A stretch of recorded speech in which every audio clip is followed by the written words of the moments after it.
Well, South Dakotans are also mourning the loss of former President Jimmy Carter. KELOLAND's Jordan DeSmet talked with U.S. Senator Mike Rounds today to see how he views the presidency and the legacy of the 39th president. Jimmy Carter took over as president in 1977 when Republican Senator Mike Rounds of South Dakota was getting his start in the business world.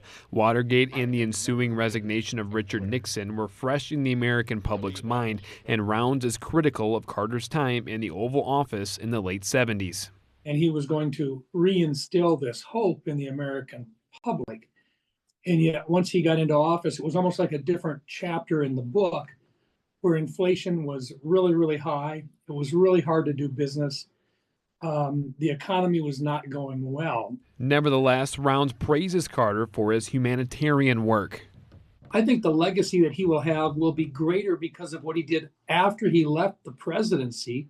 And as the country remembers Carter's century of life, Rounds highlights the Georgia man's humility. When he came here for Habitat for Humanity projects on the reservations, he just got right down in and he worked, and everybody admired him for that. And so here was a guy who had been president of the United States who didn't think that he was better than anybody else. He just simply jumped back in and said, we're going to do what we think is right. Ultimately, Rounds will remember Carter as a man who put others first. Jimmy Carter showed that you can be a leader out of politics just like you can try and be a leader in politics. And the message there is if you take care of other people, you respect other people, you can make a difference in the world. Jordan DeSmet, KELOLAND News.